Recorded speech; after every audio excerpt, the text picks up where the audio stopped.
Assalamualaikum warahmatullahi wabarakatuh. Selamat datang di channel Mutiara Kehidupan, channel yang menyajikan kisah-kisah menarik dan juga menginspirasi. Kali ini kami akan membawakan sebuah cerita yang berjudul Setahun Tak Disentuh Suami.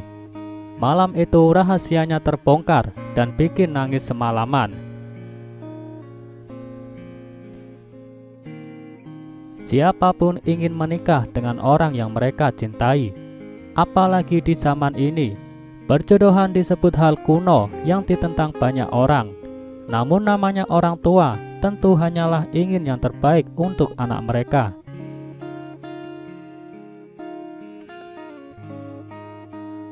Tidak ada orang tua yang ingin anaknya celaka. Meskipun soal jodoh, semua sepakat baiknya diserahkan ke anak untuk menentukan jalan hidup mereka. Seperti kisah berikut ini yang terpaksa menikah dengan pria pilihan orang tua. Berikut kisahnya dilansir Kisah Hikmah. Namaku Mariani, orang-orang bisa memanggilku Aryani. Tahun 2007 silam, aku dipaksa orang tuaku menikah dengan seorang pria, Arfan namanya. Arfan adalah seorang lelaki yang tinggal sekampung denganku, tapi dia seleting dengan kakakku saat sekolah dulu.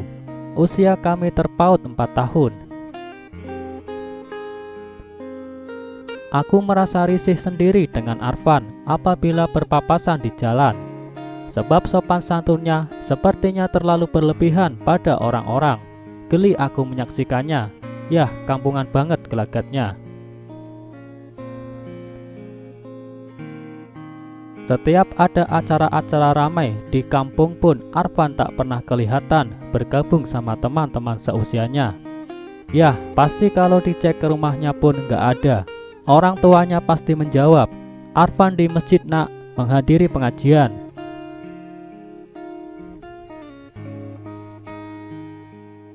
Bagiku sendiri itu adalah hal yang biasa-biasa saja. Sebab aku sendiri merasa bahwa sosok Arfan orang biasa. Apa istimewanya menghadiri taklim, kuper, dan kampungan banget? Kadang hatiku sendiri bertanya, kok bisa ya ada orang yang sekolah di kota, namun begitu kembali tak ada sedikit pun ciri-ciri kekotaan melekat pada dirinya. Waktu terus bergulir dan seperti gadis-gadis modern pada umumnya yang tidak lepas dengan kata pacaran, aku pun demikian. Aku sendiri memiliki kekasih yang begitu sangat aku cintai. Namanya Bobby. Masa-masa indah kulewati bersama Bobby.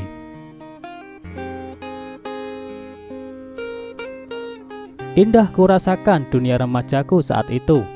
Kedua orang tua Bobby sangat menyayangi aku dan sepertinya memiliki sinyal-sinyal restunya atas hubungan kami.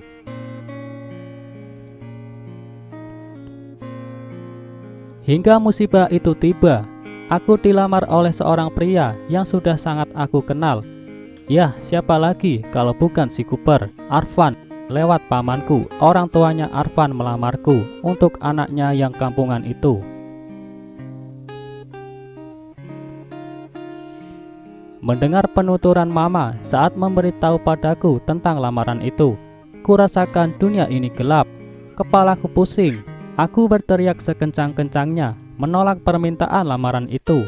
Dengan tegas dan terbelit-belit, aku sampaikan langsung pada kedua orang tuaku.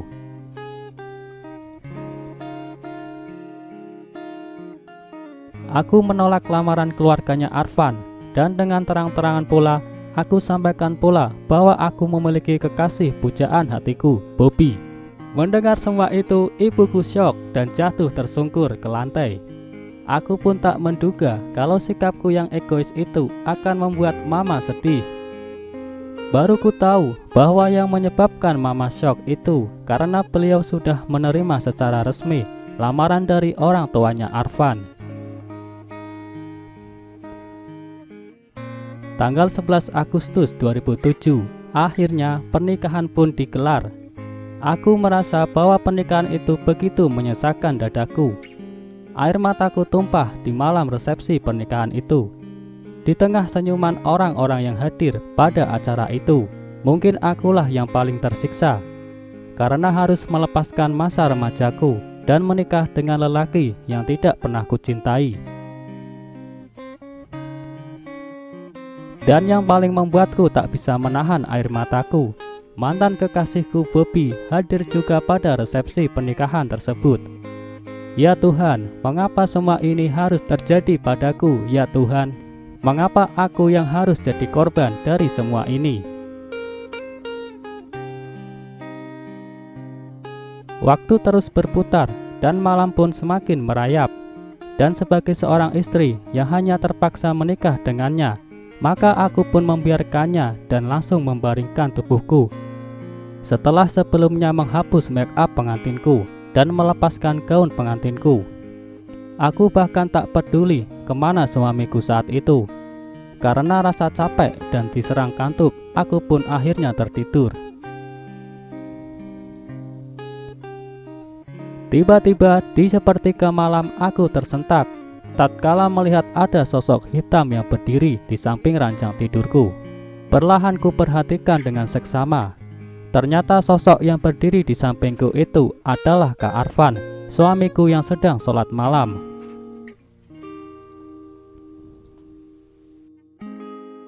Ya Tuhan, aku lupa bahwa sekarang aku telah menjadi istrinya Kak Arfan. Tapi meskipun demikian, aku masih tak bisa menerima kehadirannya dalam hidupku. Saat itu, karena masih dibawa perasaan ngantuk, aku pun kembali tertidur. Hingga pukul 4 dini hari, ku dapati suamiku sedang tidur beralaskan permadani di bawah ranjang pengantin kami.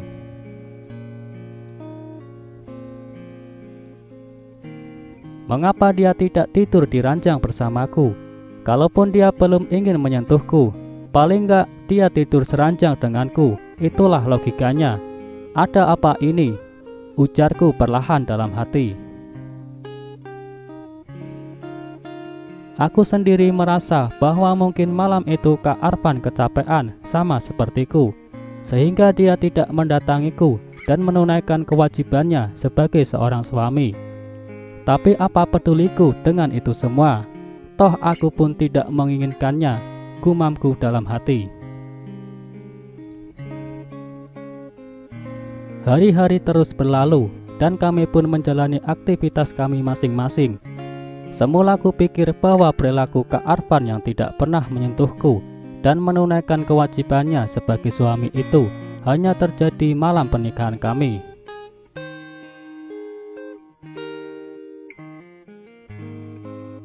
Tapi ternyata yang terjadi hampir setiap malam sejak malam pengantin itu, Kak Arfan selalu tidur beralaskan permadani di bawah ranjang atau tidur di atas sofa di dalam kamar kami. Dia tidak pernah menyentuhku walau hanya menjabat tanganku.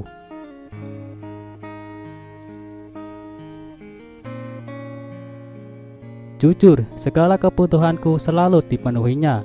Secara lahir dia selalu menafkahiku. Bahkan nafkah lahir yang dia berikan lebih dari apa yang aku butuhkan.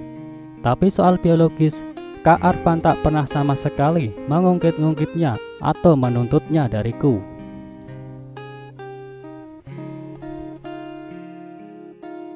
Bahkan yang tidak pernah kupahami, pernah secara tidak sengaja kami bertabrakan di depan pintu kamar, dan Kak Arfan meminta maaf seolah merasa bersalah karena telah menyentuhku. Ada apa dengan Kak Arfan? Apa dia lelaki normal? Kenapa dia begitu dingin padaku? Apakah aku kurang di matanya? Bukankah dia pria yang beragama dan tahu bahwa menafkahi istri itu secara lahir dan batin adalah kewajibannya? Aku sendiri saat mendapat perlakuan darinya setiap hari yang begitu lembutnya, mulai menumbuhkan rasa cintaku padanya dan membuatku perlahan-lahan melupakan masa laluku bersama Bobby. Aku bahkan merindukannya tatkala dia sedang tidak di rumah.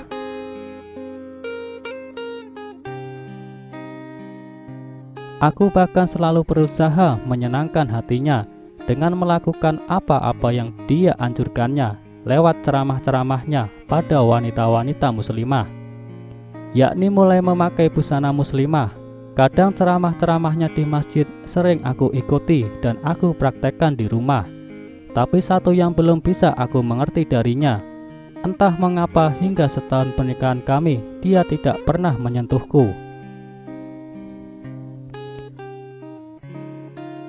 Setiap masuk kamar, pasti sebelum tidur, dia selalu mengawali dengan mengaji, lalu tidur di atas hamparan permadani, di bawah ranjang, hingga terjaga lagi di sepertiga malam dan melaksanakan sholat.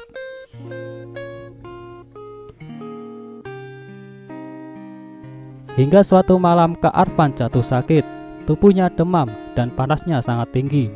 Aku sendiri bingung bagaimana cara menanganinya, sebab Kak Arfan sendiri tidak pernah menyentuhku. Aku khawatir dia akan menolak aku bila aku menawarkan jasa membantunya.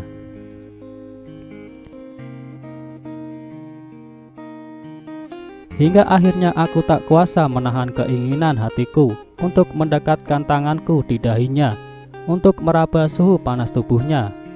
Tapi baru beberapa detik tanganku menyentuh kulit dahinya, Kak Arfan terbangun dan langsung duduk agak menjauh dariku sambil berujar,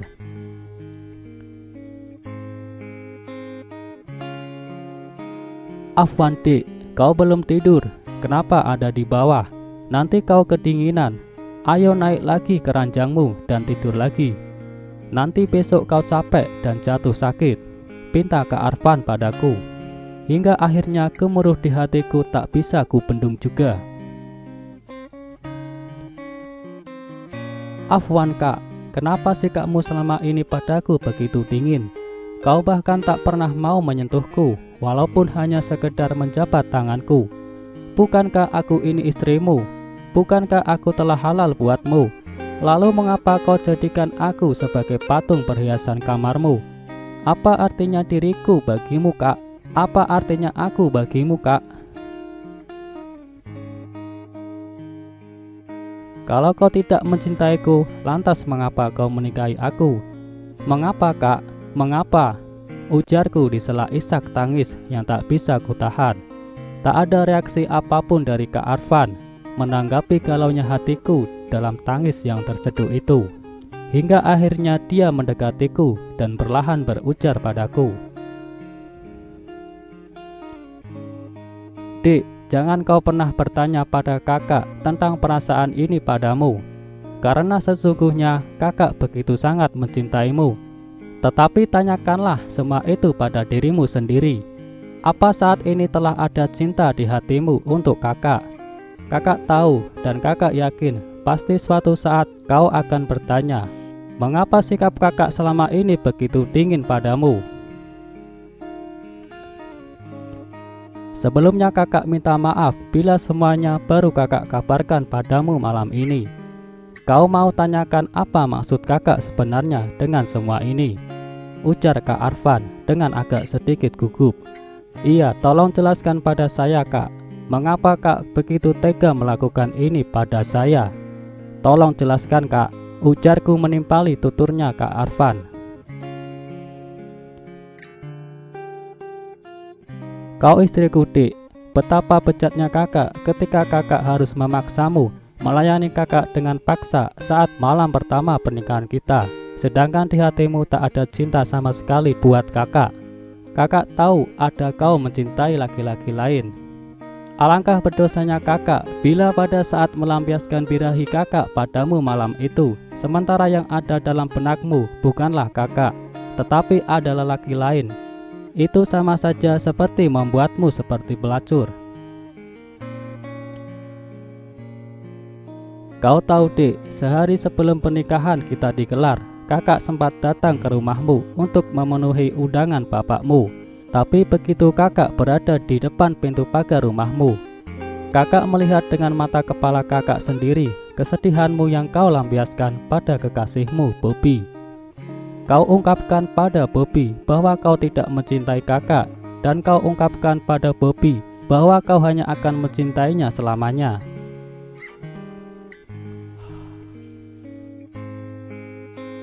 Saat itu kakak merasa bahwa kakak telah merampas kebahagiaanmu, dan kakak yakin bahwa kau menerima pinangan kakak itu karena terpaksa.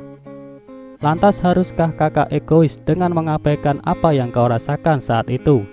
Sementara tanpa memperdulikan perasaanmu, kakak menunaikan kewajiban kakak sebagai suamimu di malam pertama. Sementara kau sendiri akan mematung dengan derayan air mata karena terpaksa melayani kakak.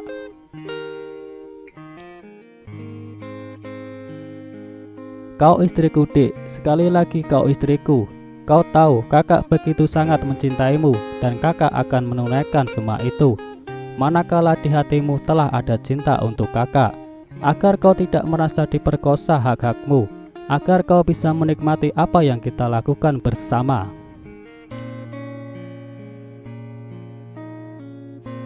Dan syukurlah apabila hari ini kau telah mencintai kakak, dan kakak juga merasa bersyukur bila kamu telah melupakan mantan kekasihmu itu. Beberapa hari ini kakak perhatikan kau juga telah menggunakan busana muslimah yang syar'i.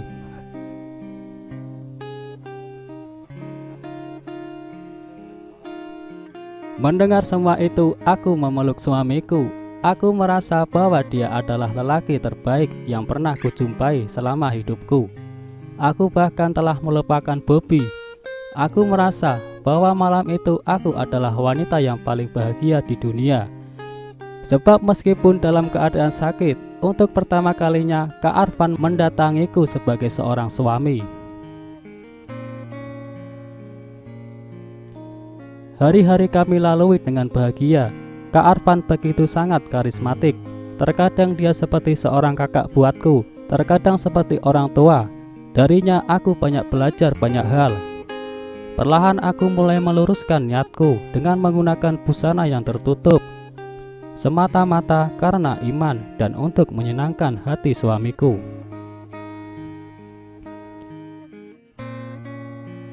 Sebulan setelah malam itu, dalam rahimku telah tumbuh benih-benih cinta kami berdua. Aku sangat bahagia bersuamikan dia. Darinya aku belajar banyak tentang agama. Hari demi hari kami lalui dengan kebahagiaan. Ternyata dia mencintaiku lebih dari apa yang aku bayangkan. Dan dulu aku hampir saja melakukan tindakan bodoh dengan menolak pinangan dia. Aku pikir kebahagiaan itu akan berlangsung lama di antara kami. Setelah lahir Abdurrahman, hasil cinta kami berdua. Di akhir tahun 2008, Kak Arfan mengalami kecelakaan dan usianya tidak panjang. Sebab Kak Arfan meninggal dunia sehari setelah kecelakaan tersebut. Aku sangat kehilangannya. Aku seperti kehilangan penopang hidupku. Aku kehilangan kekasihku. Aku kehilangan pemimpinku. Aku kehilangan suamiku. Tidak pernah terbayangkan olehku bahwa kebahagiaan bersamanya begitu singkat. Yang tidak pernah aku lupakan di akhir kehidupannya Kak Arfan, dia masih sempat menasihatkan sesuatu padaku. Dik, pertemuan dan perpisahan itu adalah fitrahnya kehidupan. Kalau ternyata kita berpisah besok atau lusa, kakak minta padamu, Dik, jaga Abdurrahman dengan baik.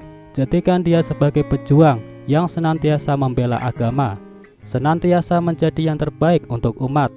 Didik dia dengan baik, Dik, jangan sia-siakan dia. Satu permintaan kakak, kalau suatu saat ada seorang pria yang datang melamarmu, maka pilihlah pria yang tidak hanya mencintaimu, tetapi juga mau menerima kehadiran anak kita. Dan maafkan kakak, Dik, bila selama bersamamu ada yang kurang yang telah kakak perbuat untukmu. Senantiasalah berdoa.